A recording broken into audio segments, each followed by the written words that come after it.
Aujourd'hui, dans cet épisode de Connexion, on parle de mémoire transgénérationnelle.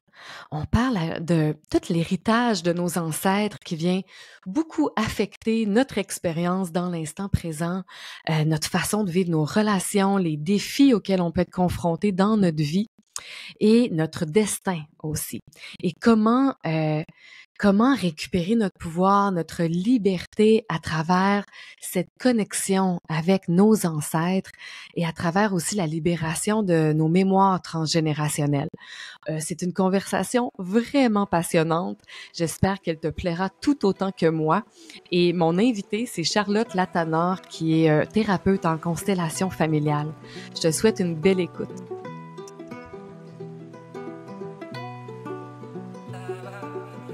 Bienvenue à toi dans l'univers de Connexion, un projet de cœur qui a pour intention de t'offrir un espace d'inspiration et de connexion avec toi, avec ta vérité et ta sagesse intérieure, à travers des conversations inspirantes, profondes, authentiques et enracinées dans la magie du vivant.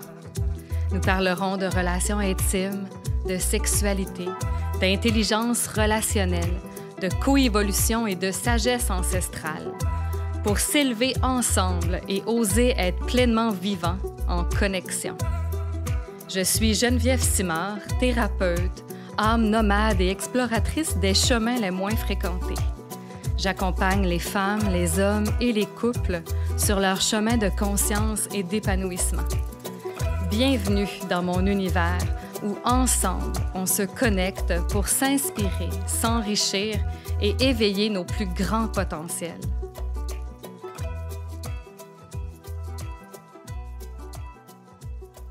Allô, Charlotte.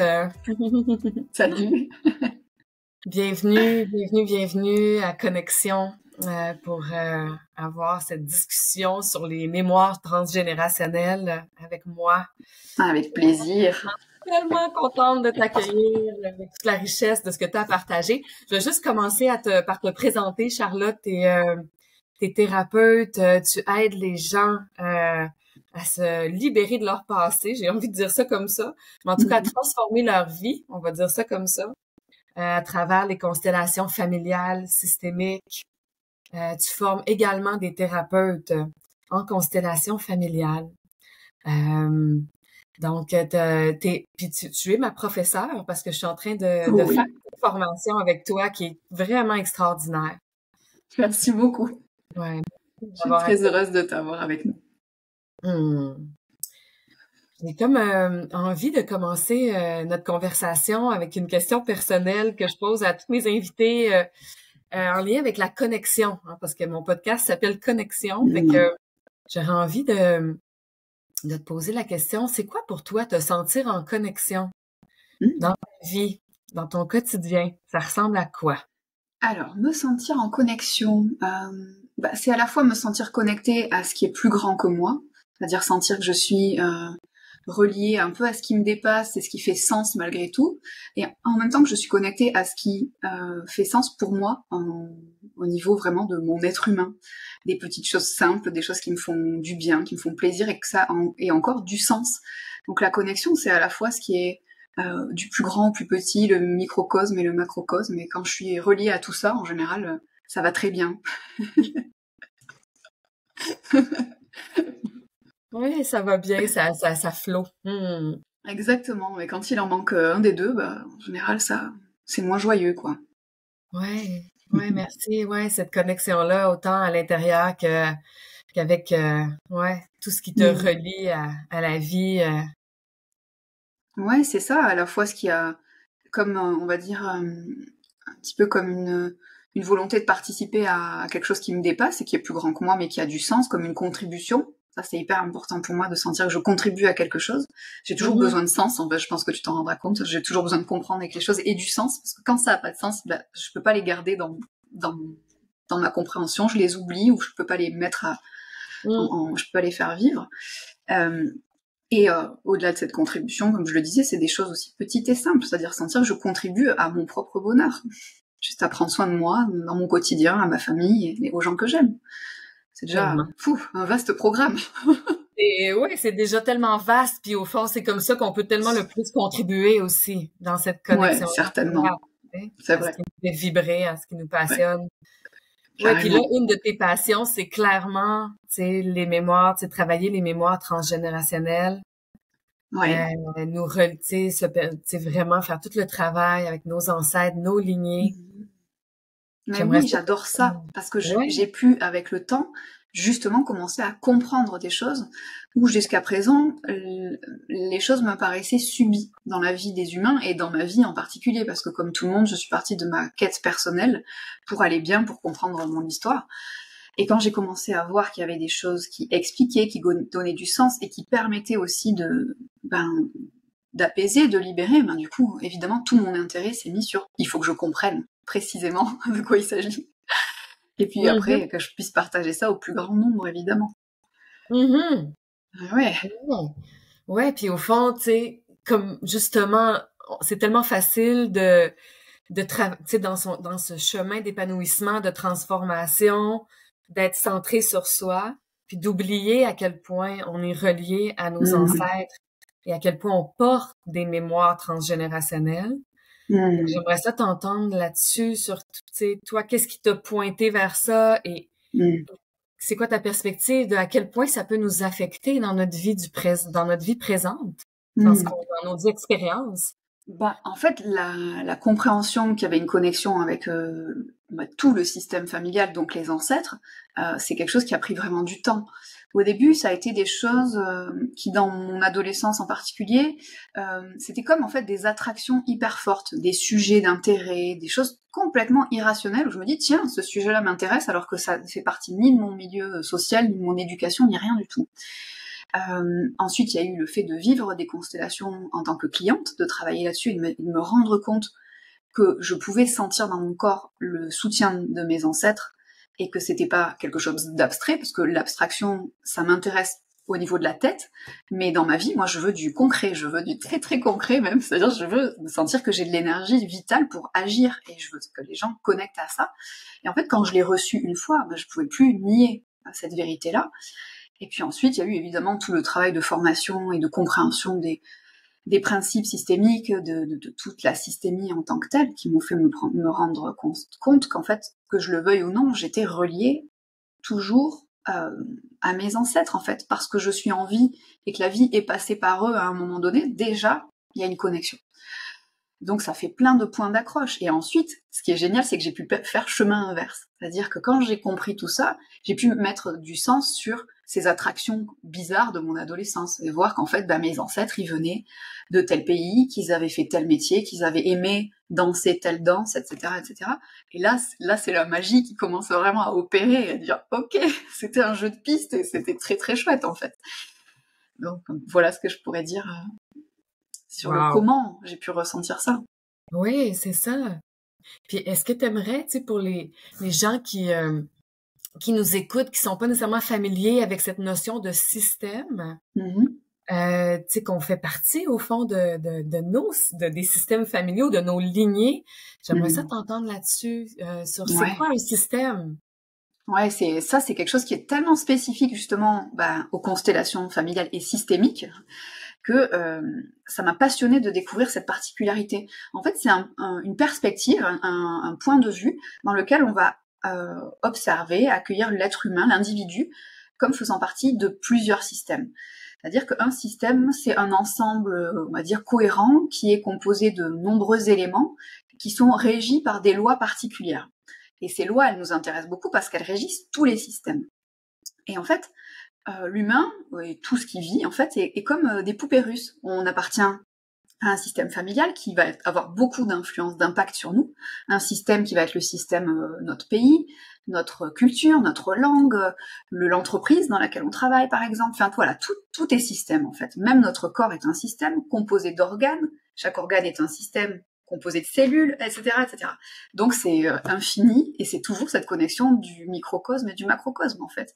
La constellation, si tu veux, le plus grand, nous fait un miroir de ce qu'il y a au cœur de nos cellules plus petit. Et c'est tout comme ça, tout le temps et partout.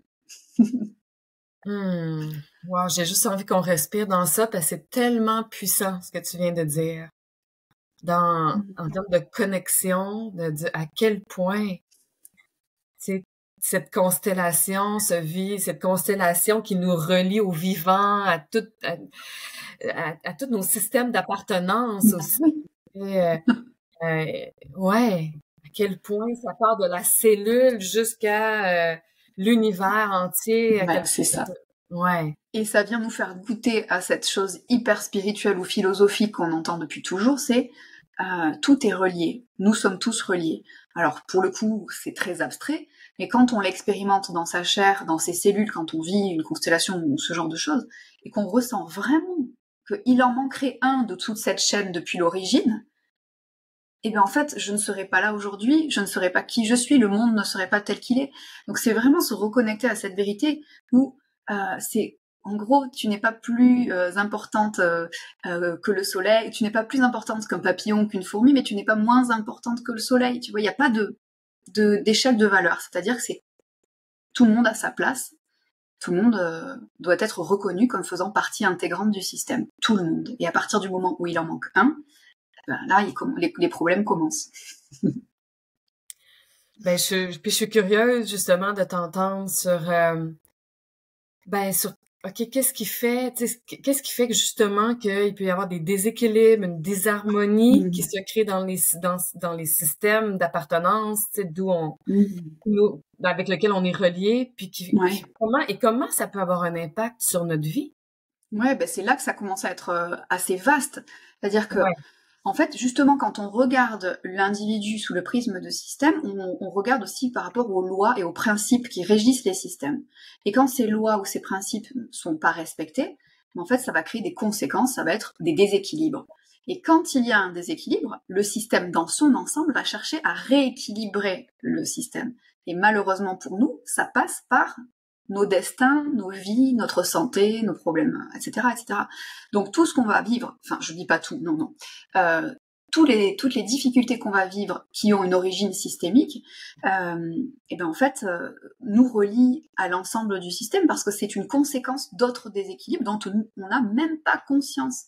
Et c'est là que c'est quelque chose à la fois de très paradoxal, c'est que la systémie, elle a cette approche presque où on va découvrir des choses très injustes. C'est-à-dire que je suis l'héritier d'une exclusion, d'une trahison, de quelque chose de très violent qui a été vécu dans mon système. Je n'en ai même pas connaissance et pourtant, eh bien, je vais en porter une partie parce que au service du collectif, j'ai ma part à offrir. Donc ça nous relie toujours au plus grand nombre et en même temps, on se rend compte que sans eux, on n'est rien et qu'on est influencé par cet ensemble tout le temps. Et donc, moi, je le dis pour pas qu'il y ait de confusion, mon but, c'est que chacun puisse trouver de la liberté là-dedans. Si on travaille à dénouer ces nœuds systémiques, c'est justement pour qu'en tant qu'individu, on puisse avoir le maximum de liberté dans nos choix, dans les vies qu'on va mener, dans notre santé, pour pas avoir à rejouer encore des scénarios, et encore et encore. Voilà. Ouais, fait que ce que tu es en train de dire, c'est que beaucoup de nos schémas relationnels, beaucoup des expériences que l'on vit dans le présent, peut vraiment prendre racine dans des déséquilibres, dans des expériences qui ont été vécues par nos ancêtres et qu'on peut répéter dans notre vie présente aujourd'hui. Absolument.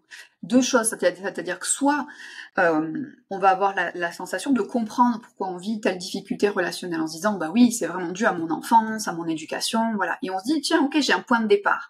Mais ce qu'on oublie, c'est que ce point de départ, en fait, il vient d'ailleurs. Si nos parents se sont comportés comme ça ou qu'ils n'ont pas pu se comporter différemment, c'est certainement que eux-mêmes sont héritiers, etc.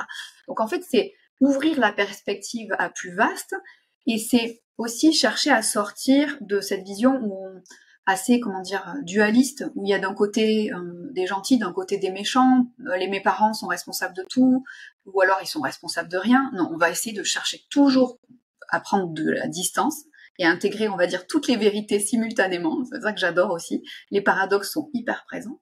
Et c'est à la fois, ok, mes parents vont avoir leur part de responsabilité, mais pas que.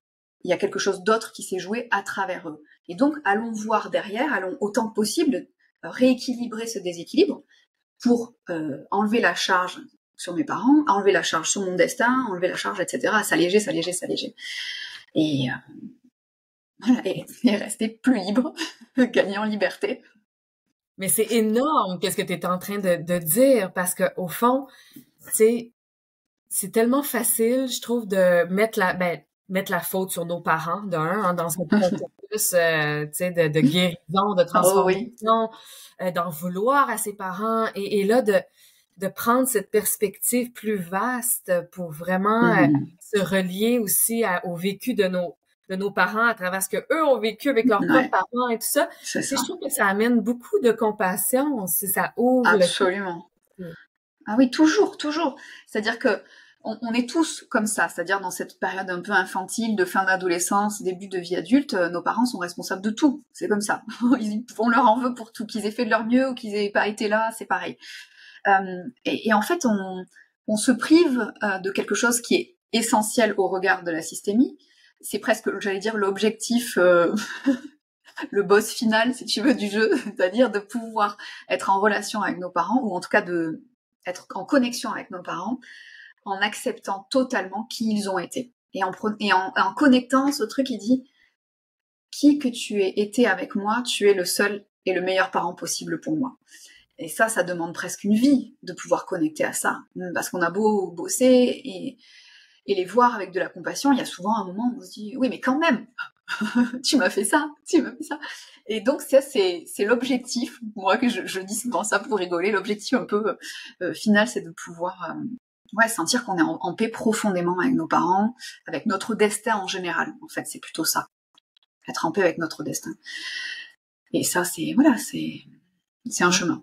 C'est le chemin d'une vie, de plusieurs vies, et au fond de se relier à plus vaste comme ça, avec les héritages, le blueprint, que j'aime bien ce mot-là, le blueprint de ce qu'on porte comme héritage, ça nous ramène dans tellement plus grand, dans le pardon aussi, dans la paix intérieure.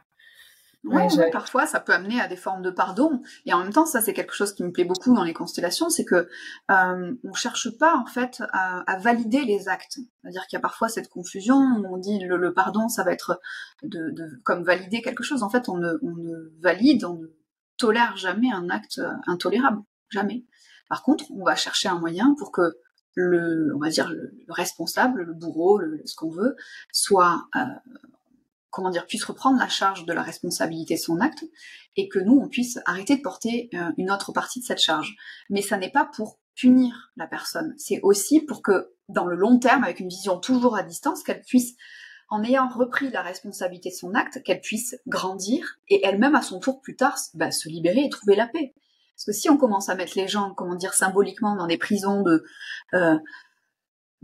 châtiments ou de trucs comme ça, en fait, à quel moment les choses se libèrent pour le collectif? Parce que c'est toujours extrêmement collectif, cette vision-là. C'est-à-dire que si je punis mon bourreau, puisque j'ai pris conscience que j'étais connectée à tout, je viens me punir aussi. Donc, à quel moment je laisse toujours une porte pour que une transformation puisse être faite? Donc, on n'est pas sur du pardon judéo-chrétien, on est sur quelque chose de différent, où chacun va retrouver sa responsabilité, et ensuite, potentiellement, la paix. Oui, puis ça, quand tu parles de prise de responsabilité, c'est énorme parce que, tu sais, comme moi, je vois dans ma propre expérience à quel point dans ma lignée maternelle, entre autres féminine, j'ai tellement porté. C'est tellement porté de ce qui m'appartient pas. Et ça, comment ça s'est vécu concrètement pour moi, c'est comme toujours cette difficulté, ce défi à prendre ma place. Aussi, à prendre pleinement sa place quand tu portes beaucoup de ce qui t'appartient pas, de tout ce que ma grand-mère ont pas pu prendre, le manque de prise de responsabilité à plein d'égards. Et ça, je pense qu'on est beaucoup, sans même s'en rendre compte inconsciemment, à porter de ce qui nous appartient pas. Ouais. À porter de ce qui nous appartient pas, on va dire de par nos héritages, de par notre destin, et puis ensuite à porter inconsciemment mais à porter quand même des choses qu'on pourrait aussi choisir de pas porter. Donc à la fois, il y a un endroit où on n'a pas forcément du pouvoir, et il y a un endroit où on en aurait certainement. De se prendre compte que quelque part, où est-ce que ça a été à mon service de porter ? Pourquoi j'ai fait ça aussi un peu pour moi ? Et quand on prend toujours ces deux facettes-là, on peut commencer à pouvoir poser des choix différents et aussi à pouvoir dénouer des nœuds systémiques, donc ne pas avoir besoin de rejouer la même comédie encore et encore. Mais les deux vont de pair. Une constellation qui n'est pas suivie de prise d'acte ou de prise de responsabilité, il manque vraiment un morceau, quoi. Oui, tout à fait, parce que oui, on a choisi, on n'est pas victime, on a choisi de prendre. Il y a eu un endroit, oui. Un endroit, oui. Ouais. Et en même temps, dans notre vie présente, de porter le poids de beaucoup de choses qui viennent de nos ancêtres, ce n'est pas sain non plus pour prendre pleinement sa place et tout à fait. dans sa propre destinée. C'est ça. Oui, c'est ça. C'est ça, et puis, comme je disais tout à l'heure, ces lois, elles sont pas connues. Celles que j'évoquais auparavant, c'était donc, à partir du moment où quelqu'un est conçu, il appartient de fait complètement à son système familial. Donc ça, c'est une première loi qu'on appelle la loi d'appartenance ou loi de non-exclusion. Et à partir du moment où une personne ou même une situation auront été exclues d'une histoire ou d'un système familial, il va y avoir des conséquences. Et ce qui est complexe, c'est qu'on ne connaît pas les règles du jeu. Donc, on peine avec tout ça. C'est-à-dire une femme, par exemple, qui va vivre une fausse couche extrêmement, au début d'une grossesse, peut-être même qu'elle n'aura pas connaissance de cette grossesse. C'est un exemple qu'on donne souvent, tu sais. Une femme tombe enceinte et au bout de 2 jours de grossesse, le fœtus ne tient pas et meurt. On va dire ça comme ça. Mais en fait, comme l'enfant a été conçu, eh bien en fait, il appartient au système. Et puisque personne n'est vraiment au courant, ou qu'on lui a pas donné sa place, en fait, ça peut créer déjà un déséquilibre à cet endroit-là.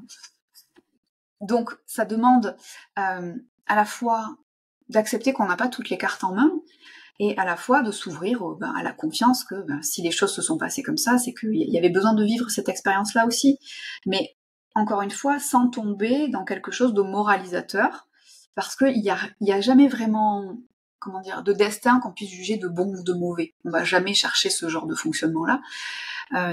Des choix parfois, des comportements, pourquoi pas, mais au-delà de ça, c'est tellement vaste, on prend conscience qu'un destin, c'est tiré par tellement de ficelles que ça nous ouvre effectivement à une forme de compassion. Mais donc voilà, il y a par exemple cette loi-là que j'ai à cœur de partager parce que parfois on sait pas, et puis il y a quelque chose qui change dans notre vie, la joie nous quitte, l'énergie vitale nous quitte et on comprend pas. Et en fait, il n'y a pas besoin d'avoir conscience du déséquilibre pour qu'il ait un effet sur nos vies. Ça, c'est essentiel de le comprendre. Il n'y a pas besoin d'avoir conscience que cette fausse couche dont je n'ai même pas connaissance a un impact sur moi pour que ça ait un impact sur moi. Et donc, on va avoir des femmes qui, pendant une constellation, vont avoir une partie de leur cœur, de leur âme, symboliquement, qui a suivi cet enfant dans la mort. Donc, il manque une petite partie, il manque de l'énergie, etc. Donc, ce qu'on veut, c'est beaucoup autour du rangement. Moi, je dis ça souvent comme ça, je fais du rangement. Je veux que les vivants soient avec les vivants, que les morts soient avec les morts, que chacun soit dans son destin, parce qu'il y a aussi ce qu'on appelle l'intrication, c'est quand par amour et par loyauté, je prends une partie du destin de mon ancêtre à ma charge pour chercher à rééquilibrer le système, toujours inconsciemment. Donc, je suis pas dans mon destin, je suis dans une partie du destin de mon ancêtre parce que je suis connectée à lui, de par mon système familial. Et etc. Et des lois comme ça, il y en a plusieurs. Donc ça demande de les connaître vraiment sur le bout des doigts pour pouvoir les détecter et accompagner le mouvement. Oui, puis quand je sais pas dans ton expérience, mais moi, déjà quand tu nommes ça, je vois que il y a un sentiment d'impuissance qui peut quand même émerger de mais là, tu sais, peut-être que je suis intriquée avec plusieurs destins et ça fait que tout ce que je souhaite créer pour moi-même, manifester pour moi-même dans ma vie est affecté de ça. Donc, comment est-ce qu'on retrouve notre pouvoir aussi dans ça, dans ces intrications inconscientes qui affectent mon destin? Bon, alors la première chose, c'est pas de plonger dans le drama en se disant je n'ai aucun pouvoir sur ma vie, mais c'est de se dire je mets de la vigilance sur les endroits où je repère que malgré ma bonne volonté, malgré mes actions, malgré ceci, ça passe pas, ça s'ouvre pas. Ou que malgré, encore une fois, ma bonne volonté, mon travail, etc., je n'arrive pas à sortir d'une situation où je n'arrive pas à créer les résultats souhaités. À partir du moment où il y a ces signaux-là, on peut commencer à se dire, ok, peut-être qu'il va falloir aller vérifier. Sinon, ça peut aussi être lié à des choses beaucoup plus, proches de nous. Ce qui est intéressant dans la vision systémique, c'est que on a toutes les couches comme ça de réalité ou d'effets, et on a, on va dire, voilà, la couche qui va toucher notre corps en direct, celle qui va toucher nos émotions, etc., etc. Et puis quand on s'éloigne, on a cette couche du systémique où ça a un effet, et clac, clac, clac, clac, ça va commencer à avoir un impact sur nos vies. Donc, si on arrive à dénouer le nœud sur le plan systémique, eh ben, le chemin inverse se fait. C'est-à-dire que ça va venir tout dénouer des nœuds aussi sur le corps, l'émotionnel, etc. Donc, le tout, c'est pas du tout de se dire « Oh mon Dieu, il faut que je fasse des constellations tous les mois, je suis damnée et je vais jamais y arriver. » Non, c'est de se dire « Ok, quand il y a vraiment un truc qui est costaud dont je me sors pas, je vais aller vérifier. Ça peut valoir le coup. Et pour autant, si j'ai du pouvoir dessus, par je sais pas, ma compréhension, mes actions, mon travail intérieur, je passe par là, évidemment. Évidemment, mais ce paradoxe, il fait partie des constellations. C'est avoir la sensation à la fois d'être libre de tout et à la fois d'être vraiment héritier de tout, c'est-à-dire potentiellement d'être influencé par beaucoup de choses. Moi, à titre personnel, c'est un truc qui me questionne beaucoup, cette question de la liberté. Je me dis, à quelle hauteur suis-je vraiment libre d'être qui je suis et de vivre le destin que je veux, en fait. Même en ayant la sensation aujourd'hui d'avoir fait les choix, d'avoir le métier que j'aime le plus au monde, la famille que j'adore, dans un lieu de vie, etc., que j'aime. En fait, est-ce que tout ça est dû à mes super efforts et mon travail acharné en mode yang, tu vois, guerrière, ou en fait, juste rien à voir. Je n'en sais rien. Et je pense que ça fait partie des mystères. Et par définition, le mystère reste le mystère. Il n'y a pas de réponse. Ouais, mais merci d'amener ça. C'est ça, tu sais, ouais. Puis dans quelle mesure est-ce que, oui, j'ai un libre arbitre dans le présent de faire des nouveaux choix, tu sais, de briser peut-être des karmas familiaux, ou tu sais, comme j'ai quand même, de par mes choix, un pouvoir dans l'instant, de tracer mon propre chemin, et en même temps, jusqu'à quel point je suis libre, tu sais, parce que oui, je suis héritière de tellement beaucoup. Puis je pense que il y a tellement d'inconscient aussi dans ça. Je pense qu'on ne prend même pas la mesure à quel point on peut être relié. Oui, et peut-être même heureusement, parce que est-ce que notre psyché arriverait à gérer tout ça? Je suis pas certaine. Mais ce qui est bon là-dedans, c'est quand on transforme cette inquiétude qui nous dit à quel point je suis soumise à quel point je suis reliée à du monde derrière qui peuvent me soutenir. J'aime progressivement qu'on puisse se rendre compte que tous ces héritages complexes, ils sont au service de quelque chose qui nous dépasse, c'est-à-dire la survie du système familial et presque de cette âme familiale. Comment dire, toutes les personnes qui sont arrivées avant moi, tout leur destin, ça c'est pas rien de le dire, il y en a eu du monde, ils en ont vécu des choses, mais en fait me permettre aujourd'hui d'être en vie, et donc leur vie coule aussi à travers moi, en fait. Donc je suis d'une richesse infinie, je porte des choses incroyables, et cette complexité, qu'on a quand on est un être humain, mais en fait c'est aussi leur cadeau. Au-delà du cadeau de la vie qu'ils nous font, inconsciemment, indirectement, la vie est passée par eux. Ça c'est hyper important, et c'est quelque chose que j'ai envie de remettre de plus en plus au centre. C'est cette reconnexion aux ancêtres comme une reconnexion à une source de force et de vie. Quelque chose de très chamanique au fond. C'est-à-dire que toutes les traditions chamaniques parlent de ça, c'est que la connexion aux ancêtres, c'est la connexion à de la force. Quand les ancêtres sont en soutien, il y a de la force pour affronter la vie. Et nous, on oublie ça. On oublie ça, on oublie ça. Alors que c'est juste, du point de vue systémique, c'est presque une vérité, mécanique. C'est-à-dire, on est connecté, la connexion est faite, l'électricité, si tu veux, circule à l'endroit où on va pouvoir allumer la lumière. À un moment donné, si l'électricité n'arrive pas, la lumière s'allume pas, il n'y a pas de force, pas d'énergie. C'est aussi simple que ça. Oui, que notre force de vie, notre plein potentiel de vie comme individu prend source dans tous ces cadeaux, cette vie qui nous a été transmise, mais aussi toute la force de cette reliance à nos ancêtres. Oui, c'est ça. J'avais fait le calcul pour un stage que j'ai fait il y a quelques mois pour imaginer combien on avait d'ancêtres à peu près à l'an 0. Je me suis dit, bon, voilà, l'an 0. Donc j'ai fait un calcul approximatif. Mais en fait, on dépassait le million. Et c'était juste il y a 2000 ans, entre guillemets. Donc la vie, elle vient de bien plus loin. Donc on est sur des milliards, je sais même pas combien, parce que c'est exponentiel, donc ça se multiplie à une hauteur que moi, j'ai pas de compétences mathématiques, je pourrais même pas vous donner une idée. Mais en fait, c'est vertigineux. Et donc, j'aime bien faire ça, c'est-à-dire que quand tu convoques les gens derrière toi, tu peux fermer les yeux et inviter déjà tes parents à s'installer derrière toi. Et puis derrière tes parents, leurs propres parents. Et derrière les parents, leurs propres parents. Et puis tu continues comme ça, tu le guides tranquillement pour que les gens aient le temps de ressentir. Et déjà, ça fait comme des ailes qui se déploient dans le dos, et c'est très vaste. Et plus tu continues et tu les laisses s'installer, plus à un moment donné, ça forme comme une espèce de ronde où tout le monde est relié. Et en fait, c'est comme si tous les systèmes familiaux, à un endroit, se retrouvaient. Donc même si je suis pas de la même famille que mon voisin, que je le veuille ou non, si je remonte à l'origine, en fait, on est quand même reliés, quoi. Donc ça vient nous faire douter à la fois la complexité du destin des individus, parce que moi, c'est ce qui me passionne, c'est les individus, leurs histoires. Et en même temps, ça nous invite à sortir complètement des histoires pour revenir à beaucoup plus vaste et beaucoup plus loin. Vraiment. Ah oui, vraiment, ça nous désidentifie de notre histoire personnelle. Quand tu mentionnes ça, puis qu'on se relie comme ça, c'est tellement plus vaste, c'est tellement grand en fait. Puis je pense qu'on a besoin de cette perspective-là qui ouvre, dans notre cheminement.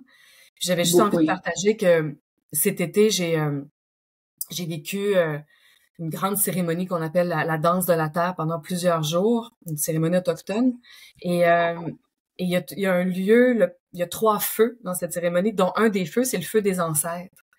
Et c'est un lieu de recueillement, de prière. Et je vivais tout un grand processus en lien avec être vue, parce que je porte vraiment une blessure en lien avec ne pas m'être sentie vue, de mes parents. Et c'est incroyable la guérison que j'ai ressentie dans ce feu avec les ancêtres, de vraiment pouvoir sentir à quel point j'étais vue de mes ancêtres, à quel point j'étais vue, et ça a tellement contribué au processus de OK, tu sais, je suis vue, donc c'est comme si je pouvais prendre plus ma place, me sentir plus exister dans mon énergie, de recevoir ça de mes ancêtres.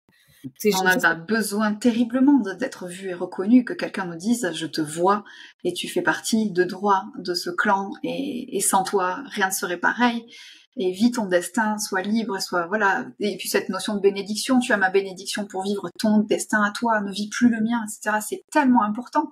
Et c'est ce que j'aime tellement dans les constellations, c'est qu'on va avoir dans une pièce face à nous des ancêtres qui vont nous regarder dans les yeux et qui vont nous dire à quel point ils nous aiment et à quel point ils nous voient. Et ça n'a pas de prix, en fait. Ça rend, ça apporte tellement de confiance, de force en quelque chose de si simple. Parce que, pour moi, en fait, une constellation, je trouve que c'est quelque chose de très simple.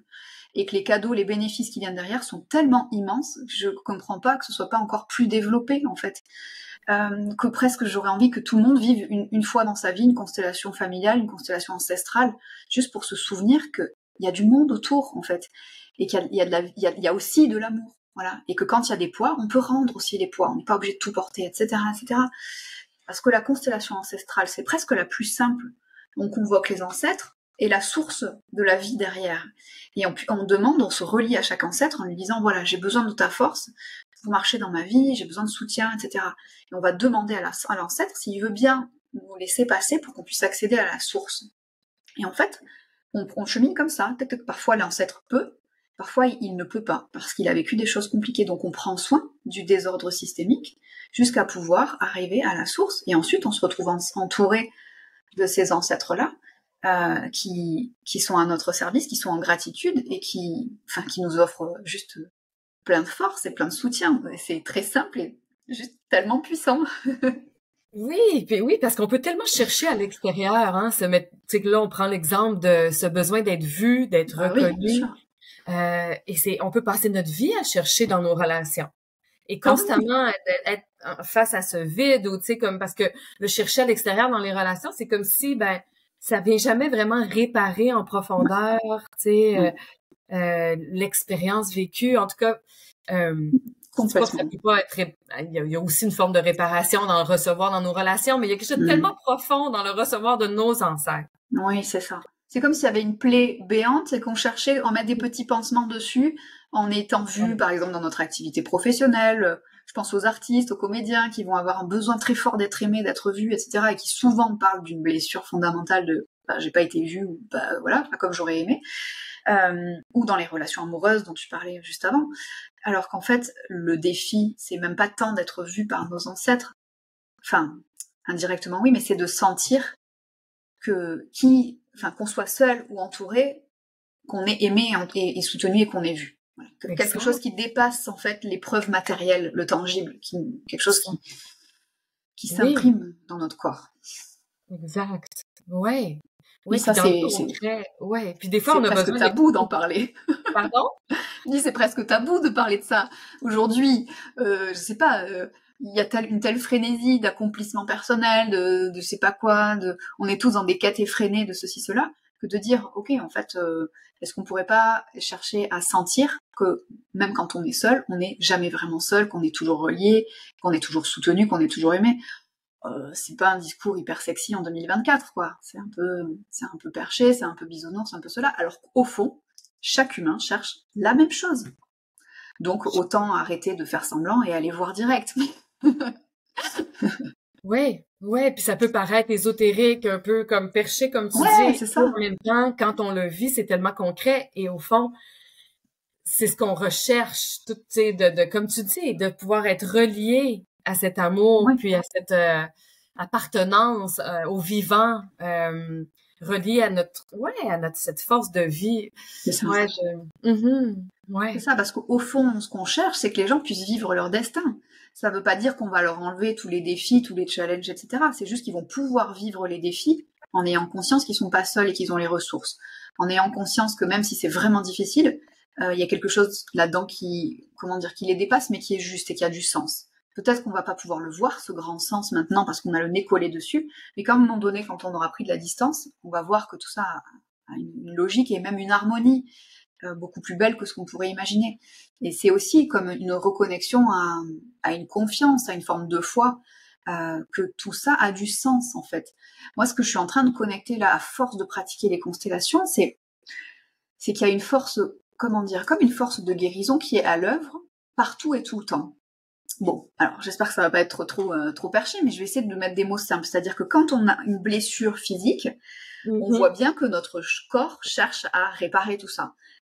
Voilà, on va commencer à cicatriser, voilà, il y a des croûtes qui vont se former, ça va guérir. Et en fait, cette énergie-là de guérison, elle se produit de la même façon dans les systèmes et partout sur tous les autres plans. Moi, je vais parler de celui que je connais, donc les systèmes familiaux en particulier. Et bien en fait, quand on a des destins qui vont se répéter, quand on a des choses comme ça, c'est la façon qu'a aujourd'hui le système de nous faire cicatriser des blessures, des grandes blessures. Sauf que nous, on va voir ce truc, cette démangeaison, cette cicatrisation compliquée, on va la voir qu'avec de la méfiance et du rejet, sans lui donner une place, en fait, à la guérison qui est à l'œuvre derrière. Et j'ai envie quand même qu'on se rappelle aussi de ça, c'est qu'il y a une force de guérison à l'œuvre qui nous dépasse, et qu'on le veuille ou non, elle fait son boulot. Et que plus on rejette, plus on, tu sais, quand on n'est pas dans ce consentement, quand on n'est pas dans l'acceptation, le oui à ce qui est, puis qu'on rejette ce qu'on ressent d'inconfortable, ce qu'on peut voir qui va se répéter dans notre vie, des schémas qui nous conviennent plus, mais qu'on sent on sent un peu démuni parce que ça se vit, tu sais, au fond, tu sais, on peut être vraiment pris dans ça sans toucher au sens, sans toucher à c'est cette force de guérison qui est là à l'œuvre et qui demande à ce qu'on consente. Oui. On dise oui. de façon très pragmatique, qu'on le veuille ou non, j'allais dire, c'est pareil. C'est comme cicatriser et avoir une blessure qui nous démange affreusement. Je peux être en résistance pendant 1 an et me dire c'est horrible et vouloir gratter à travers le plâtre, ou je peux me dire ok, c'est génial, mon corps est en train de se restructurer, ok, c'est super, et je vais juste vivre la même expérience totalement différemment. Donc il y a aussi, je pense qu'il y a quelque chose de l'ordre du choix et de la décision intérieure un peu radicale de se dire ça me dépasse, je comprends pas tout, mais je vais quand même faire confiance que là derrière se cache quelque chose de bien plus grand et plus vaste que moi. Donc autant essayer de surfer et d'aller dans la direction de comprendre ce qui se joue, plutôt que moi avec mes petits moyens essayer de freiner cette immense vague, quoi. Parce que là c'est bon courage, mais après on le fait tous, hein. Je dis ça pour rigoler, moi je suis la première à freiner contre les vagues qui arrivent. Ça m'arrive de me dire non, ça je suis totalement pas d'accord, je veux pas. Et après au bout de 3 jours je rigole en me disant ok, bon on va peut-être commencer à lâcher prise. Exact, je veux pas sentir ça, je veux pas sentir la colère, je veux pas sentir la peur, je veux pas sentir la tristesse. Il y a tellement de choses qu'on veut pas sentir. Mais oui. Et j'adore que tu amènes cette intelligence de vie. Moi, je l'appelle l'intelligence de la vie, cette force de guérison à l'œuvre. Ouais. Parce qu'au fond, pour moi, de se connecter à cette force-là, c'est à travers le consentement, comme on dit, mais d'accepter de ressentir l'inconfort. Tout à fait. Dire oui à OK, la vie, c'est pas juste comme bisounours, joie, légèreté, liberté, c'est pas juste ça. Tu sais, je suis venue expérimenter une vaste gamme d'expériences de cette vie, tu sais. Et oui, et puis comme on parle de consentement, j'ai aussi la liberté de ne pas consentir. Et moi, j'adore rappeler ça. J'ai le droit, et j'aime me le rappeler, j'ai le droit de résister le temps que je veux résister. Je ne suis pas obligée de lâcher. Si j'ai envie de résister, de forcer, de passer en force, en dur, c'est aussi mon choix. Et donc, c'est comme ça. C'est point, c'est juste un choix. Mais ça, c'est de consentir à ne pas vouloir sentir. Tu sais, moi, je connais bien ça. J'adore que tu amènes ça parce que c'est tellement important, parce que je pourrais vouloir pousser, dire non, là, je suis fermée.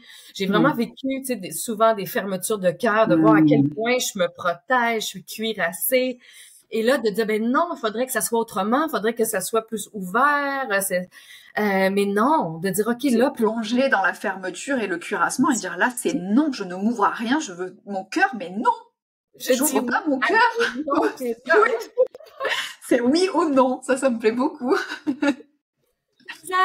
Et ça, c'est vraiment bon, tu sais, d'être avec ce qui est là, sans comme avoir, ça c'est bien, ça c'est mal, il faudrait que ça soit comme ça ou comme ça. Oui, bien sûr, surtout quand on est dans des voies, on va dire, ou des dynamiques un peu de connaissance de soi ou de développement personnel, on va très vite avoir tendance à s'auto-flageller parce qu'on n'a pas assez lâché prise, on n'a pas assez rapidement compris le message, je sais pas quoi.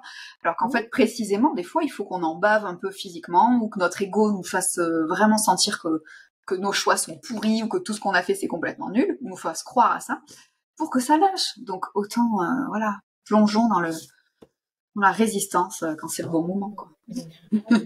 Présente avec ce qui est, puis dire oui à ce qui est, même si c'est ça. Puis on dirait que quand on parle de ça, je me dis comment toi dans ton expérience, comment est-ce qu'on peut se relier à tout ce soutien, cet amour, les cadeaux, les joyaux, les dons qui nous viennent de nos ancêtres. Comment s'y relier aussi dans le quotidien, tu sais? Comment aller revenir à bénéficier de ça.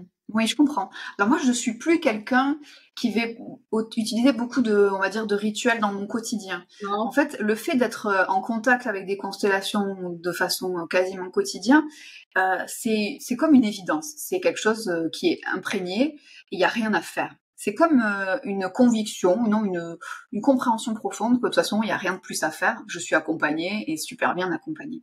Par contre, si j'ai besoin de m'en souvenir, je peux ritualiser. Je peux faire déjà la première chose, c'est que je peux travailler sur mon arbre généalogique. Le fait de faire ce que moi j'appelle un génogramme dans les constellations, ça va être comme dessiner de façon schématique la structure familiale, quelques informations pratiques, rendre visibles les dynamiques, c'est-à-dire que est-ce que par exemple cette branche et cette branche sont en conflit, comment je vais le rendre visible, peut-être en le dessinant, en faisant des éclairs, enfin bon. Déjà, me relier à ça d'une façon créative, ça va me faire beaucoup de bien et me faire prendre conscience de plein de choses. Ensuite, je peux aussi faire comme un hôtel, c'est-à-dire juste une photo je sais pas si j'ai une photo de mes arrière-grands-parents, grands-parents, ou un objet, je peux aussi avoir des petites choses chez moi qui vont me relier à ça. Chacun, en fait, moi j'inviterais plutôt chacun en fonction de ce qu'il aime à inventer sa façon de se relier. Ouais, plutôt que de donner un mode d'emploi parce que j'en ai pas spécialement. Mais ouais. Mais j'aime ça ce que tu amènes, que tu sais, on a tous une façon unique. Tu sais, ça peut être des pierres, ça peut être des photos, ça peut être tellement différentes choses pour créer un lien, tu sais, intentionnel. C'est ça, exactement. C'est ce que tu viens de dire, le mot intention, et en fait, je crois qu'il résume tout. Parce que là où va l'intention, va l'énergie. Là où va la pensée, va l'énergie, on le sait maintenant. Donc, à partir du moment où je décide d'être reliée à eux, je suis reliée à eux. Donc, si je décide d'accorder un peu de temps, et que ça passe par un dessin, par faire un arbre généalogique, ou faire un hôtel, ou autre chose, ou vivre des constellations, ou autre, et ben en soi, j'ai offert quelque chose. J'ai donné de mon énergie, et je sais que je vais recevoir aussi quelque chose. De la prise de conscience, ou juste un sentiment intérieur. Mais ça n'a pas besoin d'être complexe, en fait. C'est ça que je veux dire. Oui, c'est ça. Ça a vraiment pas besoin d'être complexe. Puis tu sais, ça revient comme au consentement de dire, ben moi, je fais partie de ces lignées. Tu sais, je dis ça parce que j'ai longtemps rejeté mes lignées. Surtout ma lignée maternelle, pour plein de raisons. Et au fond, c'est comme si c'est un peu se rejeter soi-même. C'est de ne pas être en lien, puis de rejeter ça. Ben déjà, c'est vouloir réduire la lignée maternelle à une personne, potentiellement ta mère. Et en fait, c'est comme c'est jeter toute la lignée pour on va dire, le comportement qu'aura eu 1, 2, 3 personnes. Alors qu'en fait, évidemment, derrière, c'est ça, en fait, ce que j'aime bien quand on constelle en lien avec les ancêtres, c'est que oui, il y aura des ancêtres. Il y a des ancêtres qui auront vécu des destins difficiles, où ils n'auront pas pu beaucoup offrir de choses, mais il y aura toujours derrière des ancêtres très très forts. Parce que rappelle-toi, 1 million de destins à vivre pour que tu puisses être en vie aujourd'hui, il y a forcément des gens super costauds et plein de ressources là derrière. Donc autant se relier à eux et puis prendre soin, si on a envie de cette démarche-là, prendre soin des dynamiques qui bloquent les autres. Mais ça, c'est un choix. Si on a un appel, quelque chose qui fait sens pour nous, et qu'on le fait pour soi d'abord, pas dans une optique de sauver quiconque, ça peut vraiment avoir des super effets, rapides et visibles. Exact. Oui, non, vraiment, vraiment. Pour l'avoir expérimenté récemment avec toi, je peux vraiment témoigner à quel point c'est un immense cadeau à s'offrir. Ouais, je crois aussi, vraiment. Ouais. C'est pour ça que la formation, c'est quelque chose d'essentiel pour moi. J'ai vraiment envie qu'il y ait comme des points de lumière un peu partout là sur Terre où on peut se vivre les constellations, vivre cette reliance et se souvenir de cette intelligence à l'œuvre qui nous dépasse pour pouvoir s'en remettre à elle de temps en temps. Parce que ça, moi, ça va être mon sujet, ça va être plus ça, tu vois, ça va être d'avoir été pendant une grosse partie de ma vie dans l'incapacité de m'abandonner à quoi que ce soit. Il y avait tellement de déceptions autour de moi, pas de cadre sécurisant, de choses comme ça, qu'en fait, il fallait que je sois dans une forme de contrôle et de surcompétence partout. Parce que sinon, j'avais peur que tout se casse la figure. Et en fait, ce que les constellations m'offrent, c'est qu'en fait, je n'ai pas besoin de faire quoi que ce soit. J'ai à ouvrir un espace de qualité, d'en prendre soin, d'en être la gardienne, et puis le reste se fait. Et c'est ce que les constellations du mouvement de l'âme nous montrent, et que j'ai à cœur de transmettre aussi à mes étudiants. C'est la constellation du mouvement de l'âme, c'est des constellations silencieuses où rien n'est fait par le constellateur ou la constellatrice. Le mouvement de guérison se fait tout seul. Voilà. En silence. Et c'est juste extraordinaire. Ah, j'ai vraiment des frissons, puis j'ai envie de terminer avec vraiment la vision qu'on avait eue de peut-être pour Terre Sacrée avoir un voyage, un pèlerinage dans le désert où ça pourrait s'expérimenter. Absolument. Une constellation de l'âme en silence. C'est wow. Vraiment. En tout cas, un projet qui peut-être verra le jour. Ah ouais. En plus dans le désert, non mais c'est vraiment, j'ai cette vision ça me plairait beaucoup. Laissons faire. Oui, c'est ça, laissons-le, oui. Ouvrons la possibilité, le champ. Ouais. Merci Charlotte pour toute cette richesse incroyable de ce que tu partages, qui est pour cette contribution. Une grande merci de m'avoir permis d'en parler. Merci beaucoup.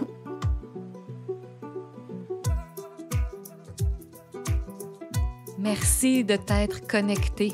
Merci de participer à créer un monde en connexion. Si tu as aimé cet épisode, je t'invite à me suivre sur Spotify pour recevoir des notifications des prochains épisodes. Et si tu es sur Apple Balado, laisse-moi un commentaire. C'est tellement précieux de t'entendre et de pouvoir créer des épisodes qui répondent à tes besoins, qui te ressemblent. Tu peux aussi me laisser un commentaire sur ma page Facebook professionnelle et je t'invite à visiter mon site Internet pour en savoir plus. Je te dis à bientôt.